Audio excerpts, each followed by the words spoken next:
The three of us are keen photographers, and in the last few years we've developed an interest in taking pictures with pinhole cameras, which seems to me to be growing in popularity.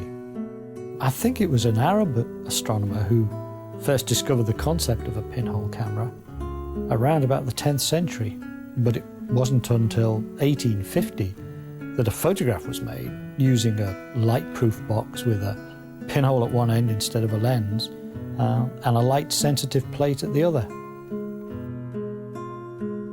Today we're using just modern film, mostly black and white, but sometimes colour, and of course you can make your own pinhole camera just using a shoebox.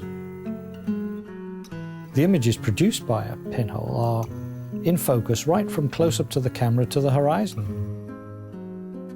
although they are slightly softer than a traditional photograph. Very little light enters the camera through the tiny pinhole, so exposures tend to be long, with the interesting result that moving objects can take on a ghost-like appearance on the negative.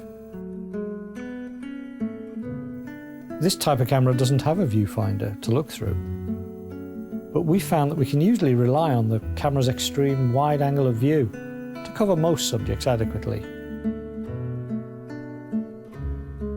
Well, I suppose we feel that the automation that's crept in over the last 20 or 30 years, especially with the advent of digital, has made photography a bit too easy and maybe predictable.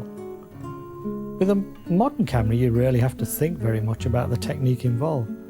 But with pinhole, the equipment is so basic that we have to think a lot more about the technique before capturing an image. And for us, that's definitely one of the most satisfying things about it.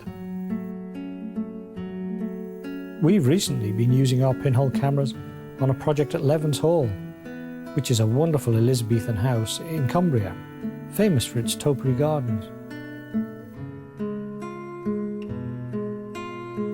Artists have been painting Levens Hall for centuries, and it's always been popular with photographers. We've been given a chance to photograph it throughout the whole of this year using our pinhole cameras, and it's a project which we're finding to be really interesting.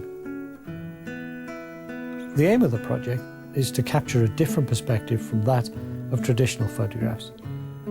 What we've realised is that we're also involved in a journey of self-discovery, exploring just what that different perspective is going to mean to each of us, knowing we'll naturally interpret the same subject, but it'll be in our own unique and individual ways. Overall, what we like most about pinhole photography is it gives a different perspective on everyday reality. It distorts the features close to the camera and it blurs objects which are moving during the time of the exposure. And perhaps it can trigger stronger emotions than those felt when looking at an ordinary photograph. For us, using a pinhole camera has taught us so much more about photography, and we definitely feel we're moving forwards in artistic development. Some would say moving backwards technologically. But perhaps the most surprising thing for us has been that taking photographs through such a tiny hole has enabled us to see the world in a totally different way.